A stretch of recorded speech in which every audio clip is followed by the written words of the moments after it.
verset 1er jusqu'à 3. De là, on va au verset 12. Et puis on prend jusqu'au verset 20. À partir du verset 16, on saute par le verset 20. Mais on cocher pendant qu'on s'en fait tout. Je veux qu'ils se retrouver. Voilà, qui le côté, on prend Daniel 10, verset 12. Il faut commencer. Ok. Jéricho était fermé et barricadé devant les enfants d'Israël. Personne ne sortait et personne n'entrait. L'Éternel dit à Josué, toi, je livre entre tes mains Jéricho et son roi, ses vaillants soldats. Faites le tour de la ville, vous tous, les hommes de guerre. Faites une fois le tour de la ville. Tu verras ainsi pendant 6 jours. Verset 12. Josué s'éleva devant ma terre et les sacrificateurs portaient l'arche de l'Éternel. Les 7 sacrificateurs qui portaient les 7 trompettes retentissantes devant l'arche de l'Éternel se mirent en marche et sonnaient des trompettes. Les hommes armés marchaient devant. Et derrière, et l'arrière-garde suivait l'arche de l'Éternel pendant la marche. On sonnait des trompettes. Il fit une fois le tour de la ville. Le second jour, puis ils retournèrent dans le camp. Il fit le même pendant 6 jours. Le 7e jour s'élevèrent devant ma terre dès l'aurore. Et il fit de la même manière 5 fois le tour de la ville. Ce fut le seul jour où il fit 7 fois le tour de la ville. Le peuple, verset 20, le peuple poussa les cris et les sacrificateurs sonnaient des trompettes.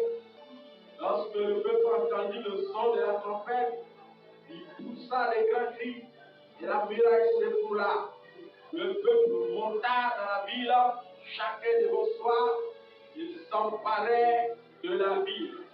Amen. Amen. Daniel 10, verset 12. Il me dit, Daniel, n'écris rien, car dès le premier jour, tu as eu à cœur de comprendre, de t'humilier devant ton Dieu. Tes paroles ont été entendues, et c'est à cause de tes paroles que je viens. Le chef du royaume de Perse m'a résisté 21 jours. Voici Michael, l'un des principaux chefs, venu à mon secours. Je suis demeuré là auprès des rois de Perse. C'est activer la promesse de Dieu dans ta vie. Amen. Chaque enfant de Dieu a une promesse sur sa vie. Chaque fils de Dieu a une parole sur sa vie. Certains, Dieu les a destinés à devenir des leaders. Certains, Dieu les a destinés à devenir des chefs de leur famille, comme Joseph. Certains, Dieu a prévu des plans de génération pour eux. Certains, Dieu a prévu qu'ils deviennent des lumières au milieu de leurs frères.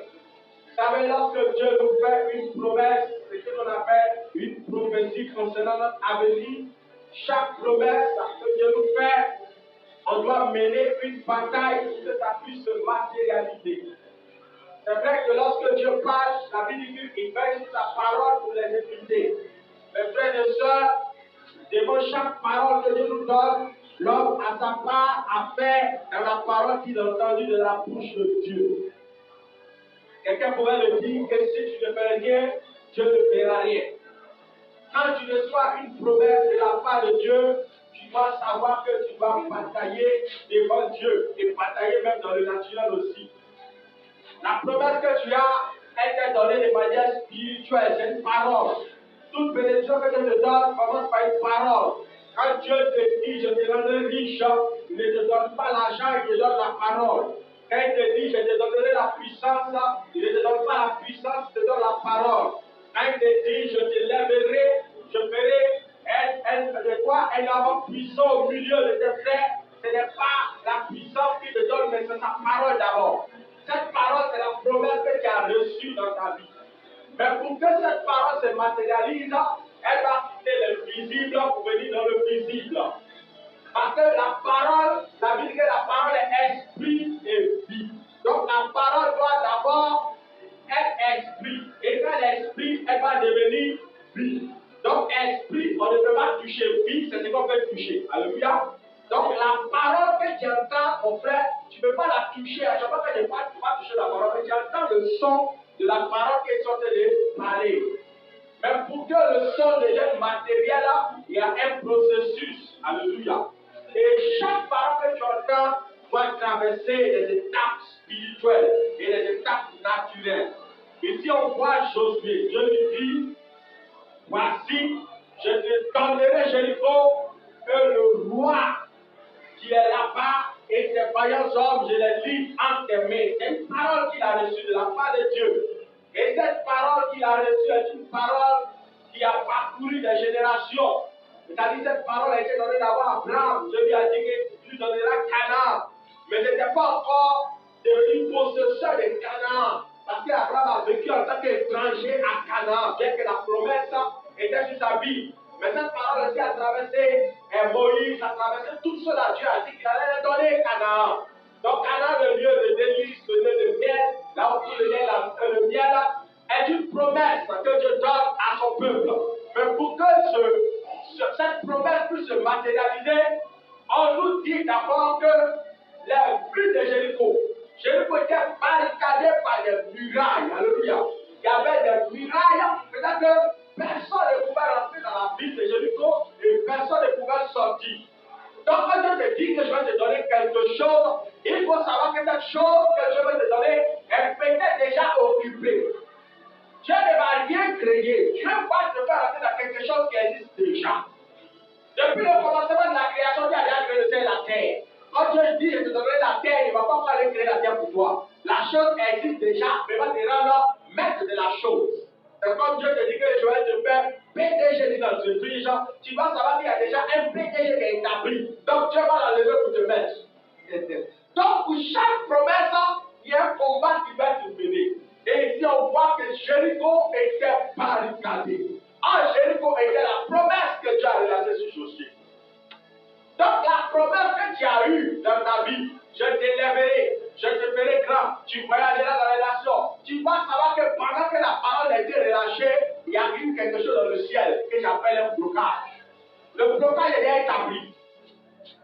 Il y a un blocage qui est déjà là, face à la promesse que tu as reçue. Ici on voit Jéricho qui est bloqué. Il y a des soldats qui empêchent Josué d'entrer. Mais quand il se passe, Dieu lui donne une recommandation. Donc, à chaque promesse que tu reçois, il y a une recommandation que Dieu te donne. Il y a une attitude à avoir face à la promesse que Dieu t'a donnée. Dieu lui dit, toi, Joseph, dans mon cas, tu vas te lever chaque matin et tu vas tourner autour de la ville pendant 6 jours. Mais le 7e jour, tu vas tourner 7 fois. C'est difficile. Quand tu vois peut-être la ville de Poitiers, Dieu te dit que je te donne la ville de Poitiers. Mais pour que tu aies ta possession de la ville de Poitiers, tu dois tourner autour de la ville de Poitiers pendant 6 jours. Chaque matin, tu te lèves, tu te promènes avec les soldats pendant 6 jours. Et puis le 7e jour, tu te lèves très de bon matin et puis tu tournes 7 fois pendant le même jour et ensuite tu viens crier. C'est une folie. Donc, quand Dieu te donne une promesse, mon frère, ce qui va faire que la promesse va commencer à se matérialiser, c'est la foi que tu vas manifester face à ce que Dieu t'a dit. Et si on voit la foi, c'est une folie. On dit d'aller en guerre, lui on dit d'aller se promener pendant 6 jours. Et c'est ce qui se passe. Quand Dieu te donne une promesse, il va te dire, mon fils, prie. Et chaque jour, tu fais la même chose, tu te lèves au nom de Jésus, je prie, je prie, je prie, et tu pries, et tu pries, et tu pries, et tu ne vois rien. Alléluia. Donc, quand Dieu va te dire de faire certaines choses, comme par exemple prier, face à la promesse, il va te dire prie, et tu pries, et tu pries, et tu pries, et tu pries, et tu pries. Souvent, même ça devient déroutant, mais le prier, ça sert à quoi? Alléluia. Mais ça fait partie du processus. Dieu t'a donné un temps, il va obéir.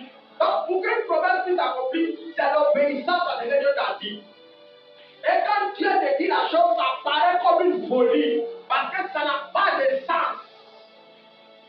Une fois Dieu me dit, tu vas recevoir de l'argent, mon fils. Mais pour que tu puisses recevoir l'argent, il faut gêner pendant 7 jours. L'argent, tu le gênes à quoi avoir ça. Mais c'est un ordre qui a été donné. Et dans ce rêve-là, je vois un homme de Dieu qui vient vers moi, il me dit, tu vas gêner 7 jours. Après les 7 jours, tu vas recevoir un peu d'argent. Et puis je me mets à gêner. Donc quand Dieu te donne une promesse, il y a une ordre qui est rattachée à la promesse. Il y a une attitude qui est rattachée à la promesse que tu as eue de la part de Dieu. Souvent, ce sont les promesses à long terme, souvent, ce sont les promesses à court terme. Mais dans chaque promesse que Dieu te donne, il y a une manière de vivre que Dieu te demande. Alléluia. Ici, on voit Joseph qui part avec le soldat pour aller livrer quoi? Papa. Donc, face à la promesse, il y a un combat que tu dois mener. Il y a un combat. On dit que la ville était barricadée. Mais pour qu'il puisse rentrer en possession de la ville, il devait mener un combat. C'est pourquoi, face à toutes les paroles que je te donne, tu te donneras, tu combattras, ma soeur, tu combattras, mon frère. Parce que devant, il y a l'esprit de blocage qui va se mettre devant toi. Jéricho avait en lui des esprits de blocage. Comme les soldats de Jéricho, comme le roi de Jéricho. C'est la même chose. Quand il reçoit une promesse, il y a toujours un esprit qui vient s'opposer à la promesse que tu reçois. Quand tu reçois une promesse, il faut savoir que Satan va se mettre devant toi pour te résister. Et quand tu as la connaissance de cela, ça ne doit pas te pousser à pleurer, mais ça doit te pousser à prier. Ici, on voit Josué qui se lève pour aller au combat. Ça, ça implique 2 aspects, mes frères et sœurs. Dieu te dit, je te donnerai un travail. La première des choses que tu fais quand tu as reçu la révélation par rapport au travail, c'est prier. Et après avoir fini de prier, tu dois aller déposer quoi? Tes dossiers. Il y a des gens qui ne font pas les deux. Donc tu pries seulement quand Dieu a dit. Et ne se lève pas pour aller déposer le dossier. Et ça, c'est une erreur. Quand Dieu te dit, je vais te donner un boulot, tu dois aller déposer le dossier et venir prier. Et attendre la promesse du travail dans la prière. Parce que pendant que Dieu te parle, tu dis, je te donne le travail, tu passes savoir qu'automatiquement que Dieu se met à parler, il y a un démon toujours qui s'oppose. Parce que le plan de Satan, c'est quoi? C'est de te décourager, de te désespérer, de te mettre dans une tristesse profonde qui va faire que tu vas abandonner la main de Dieu et dire que Dieu n'exauce pas. Donc, dès qu'une parole sort de la bouche de Dieu, tu vas savoir automatiquement qu'il y a un esprit qui est en train de chasser la parole pour l'empêcher qu'elle puisse accomplir. Sachant qu'il ne peut pas arrêter une parole qui sort de la bouche de Dieu, parce que la Bible déclare que lorsqu'une parole sort de la bouche de Dieu, elle ne retourne pas à Dieu sans avoir accompli ce pourquoi elle est sortie. Il connaît ce verset biblique. Donc, qu'est-ce qu'il doit faire? Il va retarder la promesse. Il va combattre la promesse, la retarder. Il a retardé. Et pendant ce temps où c'est en train d'être retardé, là maintenant, ta foi maintenant est mise en évidence. Est-ce que tu abandonnes ou tu continues? C'est dans ce cas-là que nous tous sommes. Une parole t'a été donnée. Je t'élèverai dans le ministère. Tu feras les nations. Je t'élèverai dans ton foyer. Tu seras une femme prospère. Et toi-même, tu seras le pilier même de ton foyer. Plein de promesses. Mais pendant que la promesse est relâchée, automatiquement, un esprit se met devant la promesse. Il doit te détourner de la face de Dieu. Il doit te décourager. Mais c'est là que maintenant agit la foi. La foi va te permettre de pouvoir patienter. Souvent, la parole qui t'a été donnée va durer. Souvent, ça peut mettre 10 ans avant de se matérialiser. Souvent, ça peut mettre 2 ans avant de se matérialiser. J'ai écouté le témoignage d'une jeune sœur. Cette jeune sœur dit, elle était prostituée. Et elle se prostituait. Elle vendait son corps pour avoir l'argent pour survivre. Elle louait une belle maison. Elle n'a jamais eu de problème de payer un loyer, de se vêtir et tout. Mais maintenant, dans sa vie à Jésus, après avoir écouté une prédication, elle est touchée. Et elle décide de suivre le Seigneur dans la sanctification, dans la pureté, dans la prière. Et voici que lorsqu'elle se convertit, elle fait une belle prière à Dieu. Elle dit, Seigneur, tu sais que moi, je vis une vie de débauche. Et je viens de te donner ma vie. Et pour que je puisse éviter de retourner encore à ma bonne, je te prie que tu me donnes un boulot. Et puis le Seigneur répond pour lui dire, ta démon Et comme le Seigneur dit que la demande était accordée, elle est contente. Automatiquement, dans le monde spirituel, le diable est venu vers lui. Et vers la parole qui a été relâchée, il a dit, je n'ai pas le pouvoir de pouvoir arrêter la parole, mais je vais la retarder. Et cela a duré pendant un an. La fille n'avait toujours pas un boulot. Elle allait déposer des dossiers un peu partout, on n'appelle pas. Elle a postulé, on n'appelle pas. C'était dur. Et toutes les économies qu'elle avait dans la prostitution, tout a été brisé. Et le bailleur, c'est-à-dire le propriétaire de la maison, venait maintenant pour le casser. Il faut payer le loyer. Il faut payer le loyer. Elle disait, oh, il faut patienter d'ici un mois. Dieu va faire grâce, je vais payer. Il dit, en tout cas, si tu ne payes pas, moi je te mets dehors dans un mois, je vais payer. Et c'est comme ça, les un mois sont arrivés. La fille n'a pas eu l'argent pour payer parce qu'elle n'a pas eu de boulot. Et elle s'est retrouvée dehors. Et pendant qu'elle était dehors, elle a commencé à pleurer. Elle se plaignait. Elle dit, mais Dieu n'exauce pas. On ne peut pas que Dieu n'exauce pas. Dieu n'exauce pas. Mais quand j'étais prostituée, je payais ma maison, je payais mon courant, je payais ma nourriture, je ne manquais de rien. Aujourd'hui, me voici, je n'arrive même pas à me nourrir convenablement, je n'arrive pas à me vêtir, je me retrouve dehors. Cette fois de Dieu là même, c'est quoi? C'est des bêtises. C'est comme ça qu'elle se posait des questions. Et puis la sœur qui l'évangélisait, elle s'est venue vers elle, à cette époque. Parce qu'à l'autre, elle n'était pas venue, la sœur a commencé à lui parler pour lui dire, lorsque Dieu te donne une parole, tu dois combattre dans la prière. Parce que ça fait déjà un an que tu attends, le boulot, ça ne vient pas. Ça veut dire qu'il y a un obstacle spirituel. Tu dois combattre dans le monde spirituel. Certainement qu'il y a un esprit qui sont opposés à toi, qui sont opposés à la parole que Dieu t'a donnée. Et tu dois prier pour que cet esprit-là dégage, afin que tu puisses vivre la parole que Dieu t'a donnée. Et c'est comme ça la sœur est partie s'enfermer dans la maison. Elle a commencé à prier de manière farouche. À force de prier, l'ange de Dieu est descendu. Quand l'ange est descendu, il a libéré le travail qui avait été relâché par la bouche de Dieu. Et ensuite, une semaine après, elle a eu un boulot. Vous voyez, cet exemple, c'est ce qui s'est passé pour Daniel. On voit Daniel qui prie. Une parole lui a été relâchée. Jérémie a prophétisé des temps anciens pour dire, dans les temps anciens pour dire que après 70 ans de captivité, parce que le peuple d'Israël est en captivité pendant 70 ans, à la 70e année, ils allaient être libérés. Mais la 70e année est arrivée, Daniel s'en va regarder dans les archives, il se rend compte qu'ils sont dans le temps, mais il n'y a aucune délivrance qui se produit.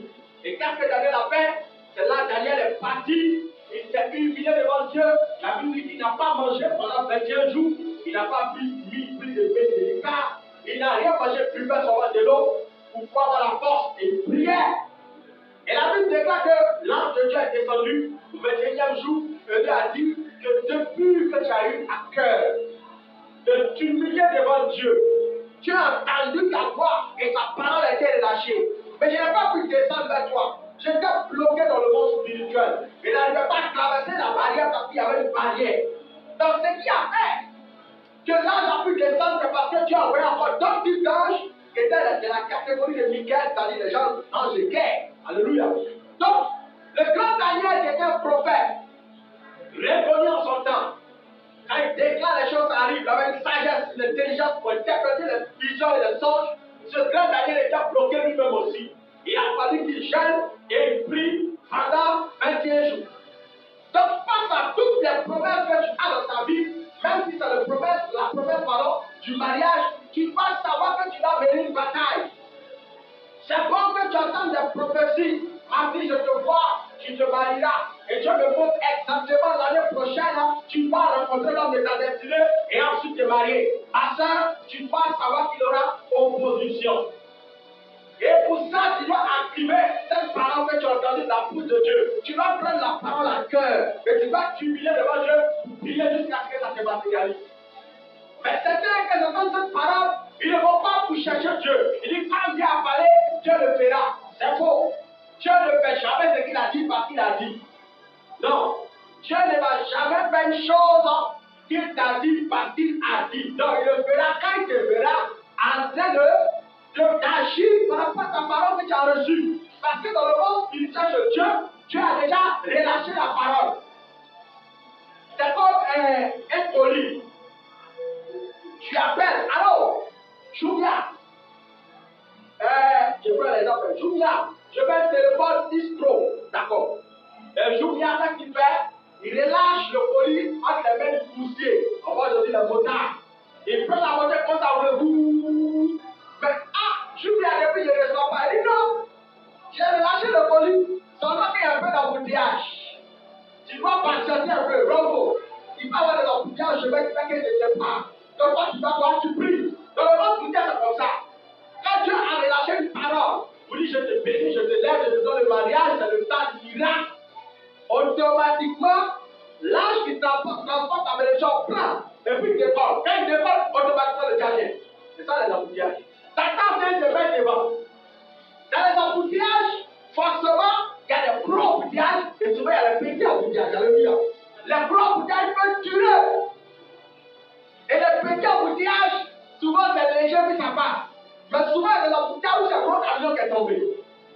On doit venir dégager le gros camion. Quand on ne dégage pas, il ne bouge pas. Et c'est ce qui se passe. Je t'ai dit, tu te maries l'année prochaine. Et pour toi, c'est le gros camion qui est tombé. Satan lui va venir en personne.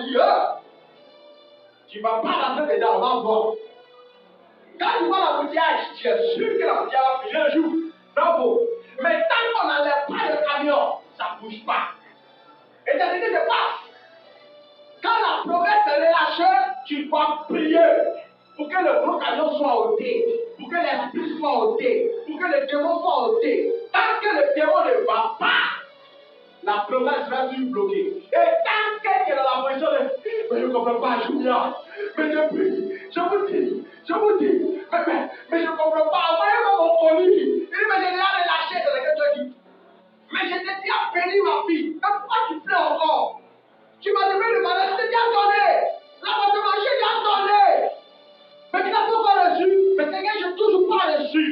Je ne comprends rien. Il dit, mais prie ma fille. Dans ce cas-là, souvent, Dieu nous révèle, prie. Souvent, même au gré dans tu dors même, quelqu'un te tape dans ton rêve, il dit, prie. Ou même quelqu'un dit ton pied, prie. Tu passes dans Seigneur de voir. Et quand tu dis non, je ne comprends rien, c'est quand tu vas le prier encore. Hein? Tu as parlé, moi, j'ai entendu. C'est ça, c'est le prophète là. Le prophète même a prophétisé la même chose. C'est ça, de l'autre côté, on a dit que c'est ma saison, mais après de dire là, mais je ne comprends rien. Et non, il y a spirituel. L'ange là est dans l'atmosphère. Et tu dois prier. Tu dois prier. Tu dois continuer à prier pour qu'il y ait le déblocage. C'est ce qui s'est passé. La muraille de Jéricho était là, bloquée devant le peuple d'Israël. Il n'allait jamais pouvoir rentrer. Mais pour qu'il puisse rentrer, la Bible dit qu'ils étaient obligés de faire tomber la muraille de Jéricho. Et c'est ce qui se passe. Quand la promesse est relâchée, il peut y avoir des esprits qui s'opposent. Un esprit fort peut s'opposer à toi dans le monde spirituel. Ça peut être un esprit de ton père, ça peut être un esprit de ta mère. Ça peut être un esprit générationnel, ça peut être un démon de famille terrible qui a pris des décrets dans le monde spirituel. Il dit non, lui là, il ne va pas avancer. Et toi, au lieu de prier, tu pleures. Et quand tu vas prendre Dieu, mais Seigneur, par rapport au malade, Dieu te dira toujours, je l'ai déjà fait. Je me souviens beaucoup de fois, j'ai prié par rapport à ce que prière que je n'ai à cœur. Et dans le monde spirituel, je vois l'homme de Dieu qui est venu me donner la parole. Il lui dit, mais dernièrement, tu as prié par rapport à mon sujet de prière là pour moi dans mon rêve là. Mais c'est comment? Il dit, mais Seigneur donné. Il dit, mais il ne faut pas s'activer. Il dit, mais Seigneur donné. Je vais encore un autre rêve, un autre jour, il dort encore. Il dit, mais tu m'as dit que dans quelques temps, il dit, Seigneur donné, mon cœur est chaud. Mais Seigneur donné, comment ça s'active pas? On ne comprend rien. Alléluia. Mais c'est ce qui se passe. Spirituellement, toutes les promesses qu'on a là, Dieu a déjà relâché. Mais c'est à nous de partager dans la prière, nous mettre à l'œuvre pour accomplir ses promesses. Pour pousser Dieu à accomplir sa promesse. Parce qu'il y a l'ange qui transporte la bénédiction et puis alors tu dois venir dégager la route. Comme le transporteur du téléphone X-Pro de Jumia. Il est sur la moto, il s'en va. Mais pendant qu'il y a eu l'embouteillage, il doit avoir soigné. C'est soigné maintenant qui doit venir pour dégager l'embouteillage. C'est pas ça? C'est comme ça le domaine de la route. C'est soigné qui vient pour dégager. C'est pas l'ange Jumia. C'est pas lui qui enlève. Il n'a pas la force de ça. Lui, il est une petite moto. Donc l'ange qui transporte la bénédiction, lui n'est pas venu pour aller faire Balaam.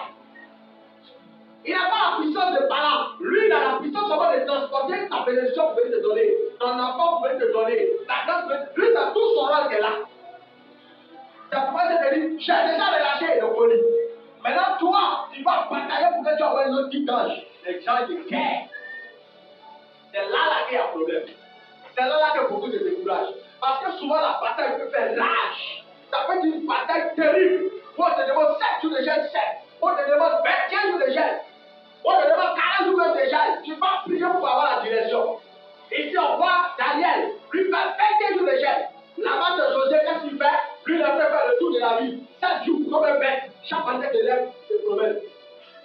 Il tourne autour du quartier. Quand il finit, il rentre dans la maison. La maison encore est là. Après, il dit, 7 jours.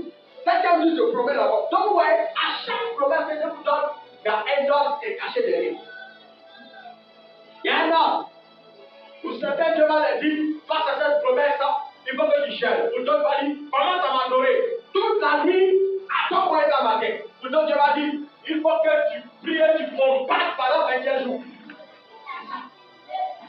Donc, face à ce que tu attends de Dieu, tu vas prier. Tu vas vraiment prier. Et par exemple, si tu pries dans le domaine des finances, dans le domaine des finances, tu peux prier pour avoir des opportunités. Dieu peut ouvrir la porte. Mais tu dois toi-même te mettre en action. Tu vas te mettre en action. Parce que l'argent, on ne gagne pas l'argent par la prière seulement. On gagne l'argent par les entreprises. Quand tu es une entreprise, tu pries pour que Dieu te bénisse. Mais pendant que tu pries, tu dois toi-même être sur le terrain. Même pour avoir des enfants, regardez. Le Seigneur dit, tu auras des enfants. Ne t'inquiète pas, je te donnerai des bébés. Mais pour avoir les bébés, tu vas avoir un mari qui soit avec moi. Il y a un effort physique à faire. Bravo. Voilà. Donc, dans toutes les promesses, il y a un effort physique à faire. Dieu te dit que tu auras des bébés et toi, tu n'as pas de mari. Tu dois prier pour que le mari vienne. Et quand il vient, tu dois aller vers lui. Et ensuite, tu tomberas enceinte. Mais si Dieu t'a dit que tu auras un bébé, toi tu dis, Seigneur, je déclare que j'ai mon bébé. Je déclare, non. Dieu t'a déjà donné un bébé là. Prie pour que le mari qui va faire là vienne. C'est comme je dis que tu donnes le travail. Prie pour que le PDG te prenne. Tu vois un peu? Il y a un temps où on demande, il y a un temps où on cherche. Tu vas chercher des opportunités. Donc pour ça, tu dois prier. Et tu dois chercher. Aujourd'hui, les gens prient, mais ne réfléchissent pas beaucoup. Même quand tu pries, tu vas réfléchir. Tu as parlé de bénir dans le mariage. Mais la première des choses, quand tu commences à prier pour le travail et pour le mariage, tu peux aller demander pour la liste de la dot à tes parents. Et quand tu as fini de prendre la liste de la dot, tu donnes ça à ton mari ou bien à ton fiancé. Il n'a qu'à commencer à payer. Et vous payez, il peut avoir blocage encore dans le domaine financier. Tu pries pour que l'argent vienne. Tu pries pour que les gens s'ouvrent. Au même moment, tu vas te rendre dans la mairie encore pour voir combien coûte un mariage. À la mairie de Yopougon, c'est 40 000. Donc, si tu n'arrives pas à te marier à cause de 40 000, tu vas faire ça, c'est pas 40 000, c'est les démons. Madame civile, c'est 40 000. Donc, si tu n'arrives pas à te marier, c'est un démon. Alléluia. Parce que il sait que dans ta vie, tu touches tous les jours 40 000. Mais pourquoi il n'arrive pas à te marier? C'est un démon. Il ne veut pas que tu te maries. C'est un démon qui empêche l'homme là de faire une décision. C'est un démon qui l'empêche de pouvoir prendre la décision d'épouser. Ou c'est un démon qui empêche que tu puisses faire la rencontre. Donc tu fais quoi? Tu pries. Il n'y a pas de chose à faire, c'est prière. Prière et puis action. Prière et puis action. Vous voyez? Donc si tu ne pries pas, tu vas rester là. Tu dois prier. Je me souviens quand Dieu m'a donné la promesse pour me marier. Moi, j'ai prié. J'ai dit qu'à ce qui est plus pour me marier. J'ai prié. J'ai fini d'aller faire un enseignement à la mairie et j'ai prié. Et je suis allé travailler dur pour venir payer la dot. Donc, c'est une promesse. C'est difficile. Mais si tu as un mari qui ne se décide pas, tu vas prier pour écouter son cœur. Tu lui parles et tu pousses. Tu lui parles et tu pousses. Tu lui parles et tu pousses. Tu lui parles et tu pousses. Tu lui présentes la liste d'adore, tu l'en fais. Et tu pries et tu l'en fais. Et tu pries et tu l'en fais. Et tu pries et tu l'en fais. Mais si tu ne pries pas et que tu n'en fais pas, tu n'auras rien. Donc, ça ne retienne décrocher. C'est comme toi aussi te dis donc que tu vas devenir un homme de puissance dans les domaines de guérison. Tu vas guérir les malades. Non, tu as dit que je vais guérir les malades. Non. Tu dois prier pour activer ce que Dieu t'a dit. Même si Dieu t'a dit que tu vas commencer à guérir les malades, tu dois prier pour que la guérison s'active. Si tu ne pries pas, ça ne t'active pas. C'est ça la foi. La foi, c'est faire ce qu'il y a à faire au moment précis par rapport à la parole que tu as reçue de Dieu. Si tu ne fais pas, ça ne marchera pas. Ouais. Donc, déclencher la puissance de Dieu par la prière. Déclencher les promesses de Dieu par la prière. Déclencher les révélations de Dieu par la prière. Quand Dieu nous dit qu'il va nous élever, il y a un verset de la Bible qui dit, il dit, venez et plaidez. Plaidez vous-même. Souvent, on aime envoyer les hommes de Dieu devant Dieu avant voir Dieu par rapport à mon cas. Mais c'est mieux que toi-même tu fasses plaider devant Dieu. Même si tu envoies un homme de Dieu par rapport à mon sujet de prière, c'est comment toi-même vas prier. Toi-même vas prier. Prie pour que ça se manifeste. Et quand tu as un sujet de cœur dans ton cœur, tu as un sujet dans ton cœur, tu dois mener la bataille de ce sujet. Souvent, la plupart des temps, on abandonne le sujet de prière après quelques temps, après quelques mois, après quelques années. Ma soeur, tant que le sujet n'est pas manifesté, tu dois continuer à prier.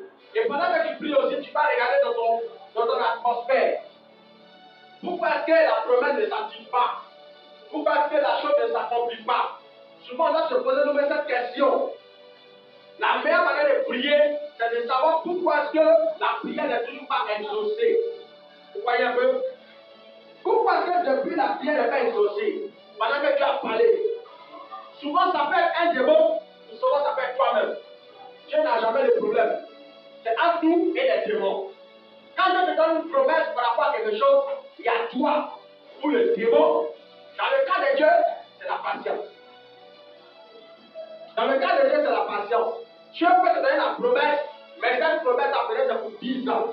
Donc dans ce cas-là, Dieu te dira, il faut attendre, il faut patienter. Mais maintenant que tu patientes, tu dois avoir l'attitude qu'il faut. Maintenant aussi, il y a le cas où tu vas prier, mais vois aussi ton caractère. Face à la promesse, c'est comme ça. Même s'il y a des esprits qui te résistent, tu dois avoir l'attitude qu'il faut. Parce que si par exemple tu as promis que cette prophétie est accomplie 6 mois, que pendant les 6 mois il n'y a pas la bonne attitude, ça ne se réalise pas. Je me souviens à l'époque, Dieu m'avait donné une promesse, il m'a dit dans 7 mois, je te visiterai. J'ai beaucoup aimé cette période-là, je jeûnais beaucoup, je priais beaucoup, je marchais pied dans la sanctification, je craignais Dieu, je ne me réunis pas, je ne faisais pas la musique mondaine, vraiment tout ce qui était bon, je me forçais à faire ça. Et pendant que je faisais ça, Dieu m'a donné une promesse, il m'a dit, dans 7 mois, je viendrai te visiter. À cette époque, je priais pour que Dieu me fasse voir le ciel. Il y a un lieu de voir cette personne. Et pendant que je prie pour que le ciel s'ouvre sur ma tête, Dieu me donne une recommandation. Il me dit, éloigne-toi de la fille avec qui tu causes là, tu marches là. Cette fille était ma copine dans le passé.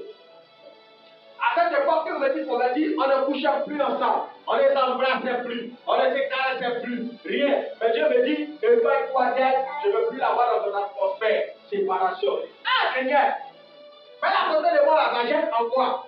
En quoi seulement, on ne touche pas, on ne se fréquente pas. Il dit, éloigne-toi d'elle, séparation. Alléluia. Mais il n'est pas voulu la séparation parce qu'il l'aimait. Tu as vu dans mon cœur. Il voulait que j'enlève cette idole-là de mon cœur. C'était une idole, elle était comme une idole dans mon cœur. Il voyait dans mon cœur, il savait que je l'aimais.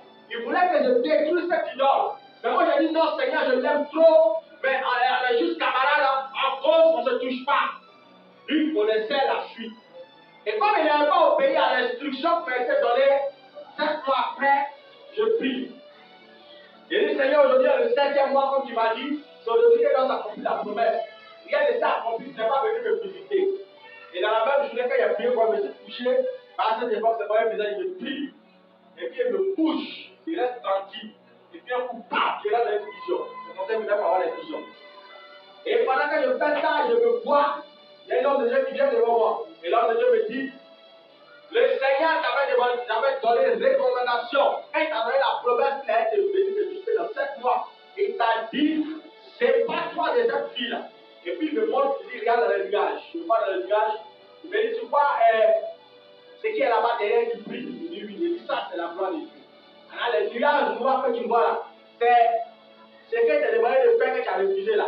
La vie vient de te séparer, tu as refusé, c'est ce qui a provoqué les nuages noirs. Donc la lumière, la gloire que tu vois là-bas ne peut pas descendre. Ça ne pourra pas descendre à cause de ce que tu es resté collé à cette vie. Il y avait rien en nous, mais Dieu m'avait demandé ça. Vous voyez? Donc quand il y a une promesse, il y a une ordre qui est donnée toujours derrière une promesse. Souvent, quand ce n'est pas dit verbalement, comme moi j'ai entendu, tu dois te référer à la Bible. La Bible va te dire, face à une promesse, tu dois vivre dans la sainteté.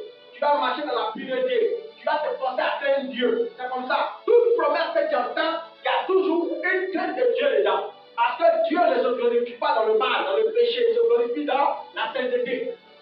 Face à la promesse de Dieu, tu vas obéir à l'ordre de Dieu, tu vas craindre Dieu, tu vas attendre la promesse.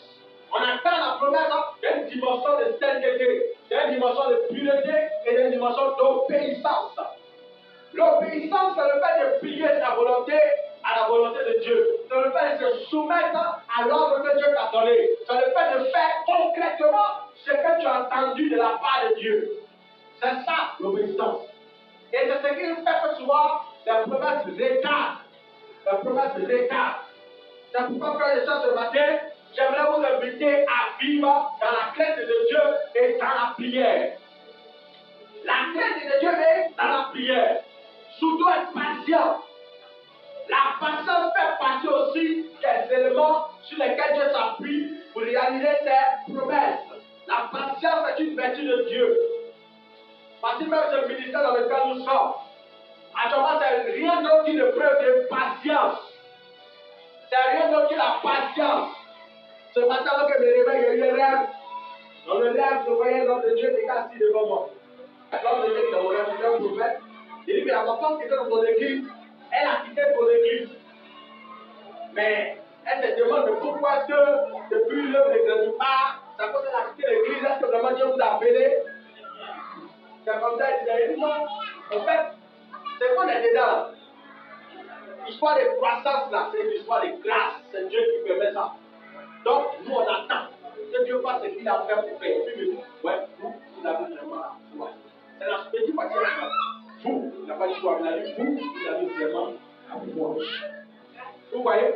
La foi, c'est ça. Dieu a dit qu'il va faire, mais il n'y a rien. Quand je commençais le ministère, Dieu m'a montré une grande vision. Dans cette vision, je me voyais dans une petite coupe bizarre. Deux enfants salvés, il y avait 4 enfants, 2 enfants salvés, comme ça. Ils priaient, et puis il y avait des liquides qui coulaient. Dans le liquide, il y avait le pétrole, et puis il y avait un comme du kérosène, un truc comme ça. Mais c'est des choses qui s'enflamment, ça s'allument. Au même moment, j'ai vu les appareils apparaître tout doux. Et puis je suis rentré, j'ai pris un micro, je devais prêcher. Dieu m'a donné une vision dans la vision. Et dans la vision, je voyais une grande foule. Une grande foule. J'ai entendu une force. J'ai vu Arafat. Et quand il voit Arafat, je sais ma femme comprend que la même manière que ce homme a eu la foule avec lui, c'est comme ça qu'on ministère c'est là. Et puis la vision s'est arrêtée. Mais quand tu regardes la vision, et puis tu regardes ce que tu es dedans, c'est quoi? Maintenant, c'est quoi? Moi, c'est ça. Depuis, je ne comprends rien. Alléluia. C'est comme ça que ça se fait. Donc, tu es dans le temps de quoi? De preuve, la patience. Dieu te dit, je te donne les nations. Il te donne la population. Il te donne le pays. Et puis, quand tu vois que tu abandonnes, non, c'est pourquoi le message dit, tu as la foi. C'est la foi. Attendre une promesse de Dieu, ça te demande la foi. La patience, la persévérance. S'il n'y a pas de persévérance, il n'y aura pas de manifestation. S'il n'y a pas de foi, il n'y aura pas de manifestation. La foi, c'est attendre la promesse de Dieu. C'est croire que ce que Dieu a dit, il le fera. C'est ça. Donc, face à la promesse de Dieu là, quelle est ton attitude? Est-ce que tu passes ton temps seulement à te lamenter, à vouloir quitter la présence de Dieu? Cette chose ne doit pas quitter ton esprit. Parce que la Bible dit que Dieu ne ment point. Tu es un véritable Dieu capable d'arriver, quitter sa promesse. Et ce matin, ma femme me disait, mon mari reste tranquille. Même s'il n'y a plus personne à l'église, toi, on va aller en faire plus. Tu vas prêcher, il y a un chantier, et puis tu me prêches, et puis on avance. Alléluia. Parce que c'est une vision que Dieu a donnée. Face à la cette année, tu fais quoi? Quelle est ton attitude? Tu abandonnes? Non! Une fois, il y a un Facebook une image. Dans l'image, il y avait deux personnes qui étaient dans un trou. Et puis, il y a un qui avait pioche, l'autre aussi avait pioche. Et puis, ils ont commencé à creuser. Puis, rapidement, il y a un malade qui creusait et il a creusé dans le diamant. Une petite quantité de diamants. L'autre a continué à creuser. L'autre était content parce qu'il avait eu. Wow, il y a eu diamant. Donc, l'autre continue de creuser. Il creuse. Le temps fatigué de creuser, il était découragé. Mais l'autre a eu diamant. Moi, depuis, moi, encore eu depuis le 13. Et il était adossé comme ça, assis comme ça. Découragé. Ah, il laissait un coup. Il tapait un coup là. Pour lui là. C'était beaucoup comme ça de diamants. Mais il était assis là comme ça. Découragé. Oh, l'autre a eu diamant. Oh Dieu, tu vas abandonner. Alléluia. Il fallait un seul coup. Et puis il allait tomber sur les diamants. C'est ce qui se passe jamais de nous. Quand il regarde pour l'autre, il est marié. Oh Seigneur, ce Dieu ne m'arrive pas. Quand il regarde pour l'autre, son ministère fleurit. Oh Seigneur, regarde-moi, c'est l'autre là-ci. Oh Seigneur, c'est injuste. Regarde-lui là, comme il chante. Je ne vois même pas ce qu'il fait d'extraordinaire. Mais il est élevé. C'est comme ça. Et tu souffres au fond de ton cœur. Pourquoi? Parce que la chose que tu veux, tu ne la vois pas. Ah, c'est tout près. Dieu te demande encore un peu d'effort. C'est les efforts là souvent qui nous marquent. Et puis on abandonne. Après on dit que Dieu ne les exauce pas. Chacun a sa gloire. Même les anges nous enseignent. Regardez même les deux lumières là. Ils ne brillent pas de la même manière. L'ampoule qu'elle a brille plus fort que ça. Et quand il y a même dans le ciel, tu vois le soleil qui brille plus que la lune. Tu vois certaines étoiles qui brillent plus que d'autres étoiles. Chacun a appelé à connaître une certaine gloire. Mais cette gloire est rattachée toujours à un sacrifice. Certains sont le sacrifice de la patience. C'est ça. Face à la promesse de Dieu, donc ça peut être un sacrifice de patience. Donc c'est un sacrifice de foi. Donc c'est du temps qu'il va passer devant Dieu en train de prier pendant longtemps. C'est ça. Donc quand tu vois ça, là, tu fais quoi? Tu dois attendre Dieu. C'est ça les Dieu. Si la prophétie tarde, j'attendrai. Même si elle tarde, je l'attendrai. Pourquoi? Elle va jusqu'à, elle ira à son terme. Cette promesse qui t'a été donnée, il ira à son coup. Elle ira jusqu'à son coup, à son terme, pardon. Donc tu dois faire quoi? Tu dois attendre la promesse de Dieu. Les gens chantaient, même si elle tarde, attends là, c'est attendre la main qui fait mal. C'est attendre la main qui brûle. Mais comment est-ce que moi je continue de souffrir, je galère, je n'ai pas l'argent pour me faire dire, Dieu me dit attends. J'ai traversé ce moment dans ma vie, c'était dur, où les gens s'habillent, où tu regardes ton passé, comment tu avais beaucoup d'argent, quand j'étais pour tu pouvais t'acheter tout ce que tu voulais, tu rentres au marché, tu dépenses 100 000 comme 1000 francs, oh. Et puis aujourd'hui, quand tu pries, il n'y a rien. Il n'est exaucé, et je te parle toujours, mon fils, je te bénirai, mon fils. Je te bénirai. Souvent même là, et après avoir fini, le beaucoup pleurer, il pleure. Seigneur, mon fils, je te bénirai. Des scènes rapides, des visions rapides. Mon Dieu, plein de temps là. Mon fils, je te bénirai. Si quand je vais m'enseigner, pourquoi tu ne comprends pas? Ça fait beaucoup de temps que là, il marche avec toi. J'ai réfléchi et puis, comment ça comprend beaucoup de choses? Pourquoi tu dis jamais je te bénis? Et puis tu dis toujours je te bénis. C'est jamais béni, mais je te bénis. Toi, quand tu vis dans le futur, c'est comme ça qu'on commence à réfléchir. Et même quand tu vis dans le futur, en fait, Dieu a un problème. Dieu, c'est notre avenir là qui l'intéresse. Dieu ne se soucie pas de notre maintenant. Il se soucie de notre futur. C'est pourquoi tous les programmes que Dieu fait pour nous là, c'est toujours au futur. Parce que dans le présent, souvent quand il regarde, il voit des catastrophes. Il voit des enfants qui vont l'abandonner. Il voit des enfants qui vont devenir rebelles, des orgueilleux. Donc quand il fait, il utilise le présent pour nous façonner. Et puis il prépare notre plan pour le futur, parce qu'il sait que dans le futur, ça sera parfait. C'est pourquoi, mes amis, soyez des hommes de vision. Les plans sont magnifiques. Le plan aujourd'hui, il planifie 50 ans. Le plan aujourd'hui planifie 30 ans. Mais nous, on planifie aujourd'hui, on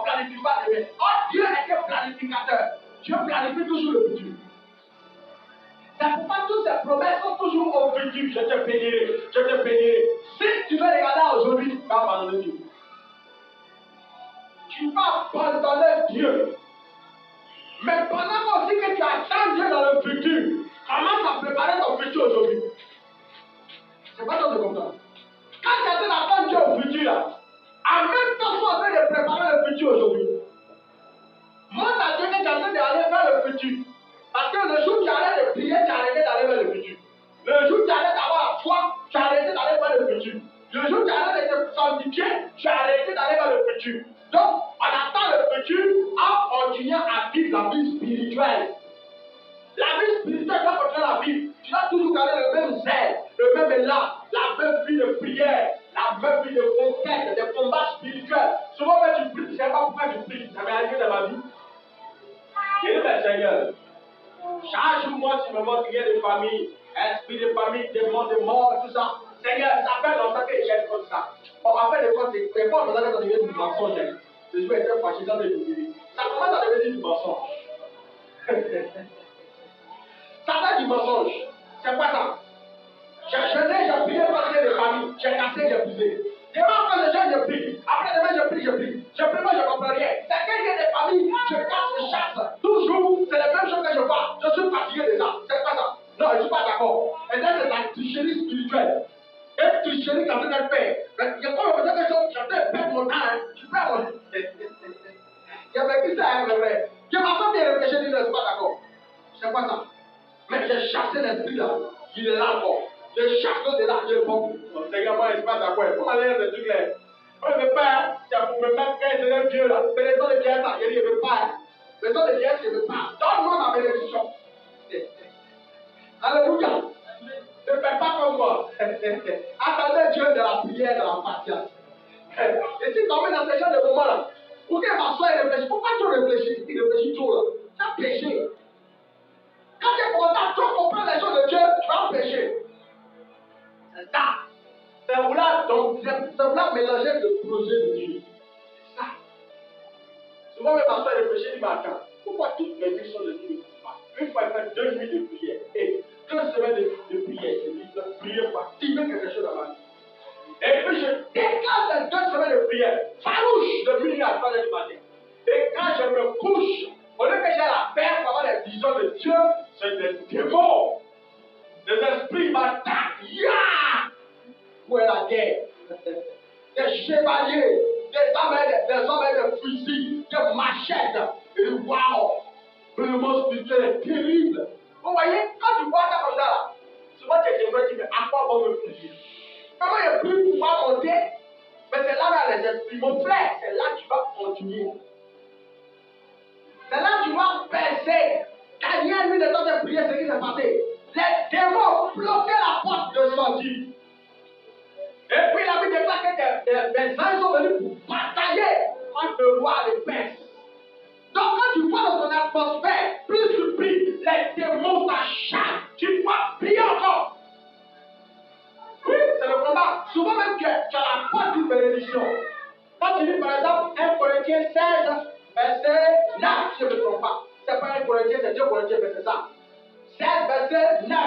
Il dit, une grande porte d'un accès efficace est ouverte, mais les adversaires sont nombreux.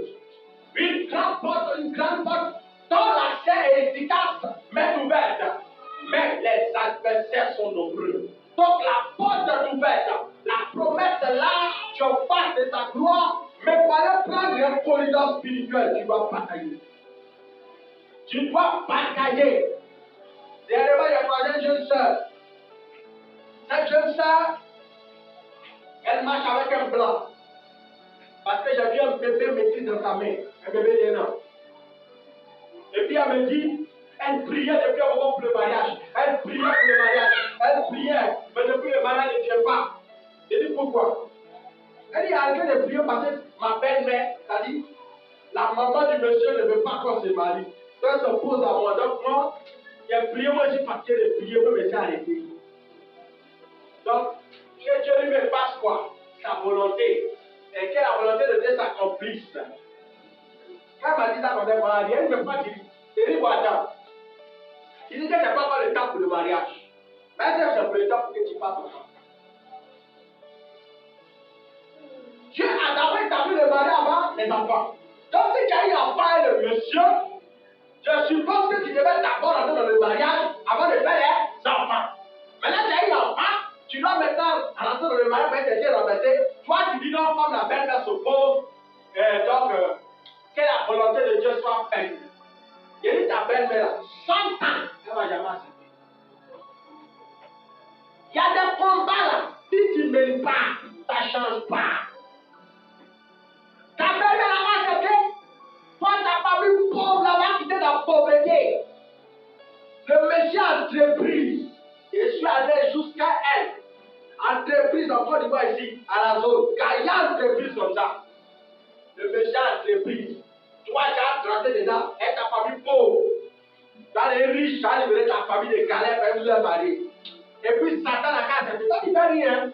Non, que la volonté de Dieu soit faite. Il ne faut pas prier que la volonté de Dieu soit faite. Il ne faut pas prier. Il faut rester là. Il dit à chaque fois que tu donnes le pain, tu manges, tu as l'aise, tu payes ta tout. Le monsieur la paix de l'exil. Et puis il prend son enfant, va s'occuper de ça. Même si tu veux pas garder l'enfant, il va s'occuper de sa chose. Si ça le prend, il va t'arracher. Il peut faire procès contre toi. Il a le moyen pour s'occuper de l'enfant. Ou bien, maintenant dans le combat, pour que dans le mariage, quand ma belle-mère ne veut pas, je vais attendre. Ma belle-mère, si tu as une sorcière qui va tomber. Quand oui, c'est une sorcière qui tombera. Tous ceux qui tentent de s'opposer à ma bénédiction, si c'est dans le monde spirituel sur lequel j'appuie, je les prie. Qui va combattre. Dieu demande en face de Dieu, elle est, toi qui es assis là, et que la volonté de Dieu soit faite. Mais si tu n'as pas enfant, si tu es dans la volonté de Dieu aussi, ils s'occupent de toi, alors prie quand tu es marié. Elle ne peut pas prier. Tout la fait passive. Et dans ta vie là, ce n'est pas comparable à la vie des autres. Toi, tu vas pas prendre l'argent, mais Dieu te donne l'argent.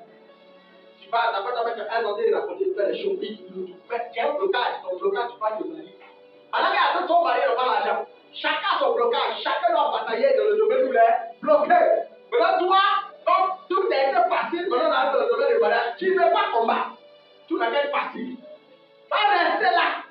Ça ne n'est pas pour certains. Et moi, je ne comprends pas. Dieu me bénit en les moyens financiers. Je ne sais pas, je ne comprends pas Dieu. Je ne sais pas. Et maman, je ne comprends pas, je suis marié, mais mon foyer c'est dur. Est-ce que c'est dans la volonté de Dieu? Est-ce que Dieu ne veut pas que les divorces? Non, tu dois prier pour que les choses changent. Chacun a son corridor. Chacun a son Goliath. Alléluia. Donc ton Goliath là, tu dois prier pour qu'il tombe la bouteille que Dieu va la prendre. Elle, c'est sa belle-mère, mais en réalité, ce n'est pas sa belle-mère. C'est les esprits. Donc un esprit diabolique qui veut se manifester, il ne va pas à l'école. Il rentre dans quelqu'un, il possède quelqu'un, puis il agit. Et puis il se pose. Maintenant, toi, tu vas chasser l'esprit. Pour que la personne soit libérée, te donne le oui, l'accès. Alléluia. Donc nous devons prier. Et puis mener des actions par rapport à notre vie. Alors, c'est ce que vous avez dit ce matin. Priez chez vous. Combattez. Soyez patients. Attendez la promesse de Dieu. Ne vous relâchez pas. Tant que Dieu ne vous a pas accompli ce que vous a dit. Voilà. Surtout moi dans le domaine des mariages, ça me dérange. Quand je vois les femmes qui sont pas mariées, ça me dérange. Vous devez prier parce que vous les mariez. C'est pas normal. Alléluia. Voilà. Que Dieu vous bénisse en pour nous. Donc, tu vas prier sur la tête.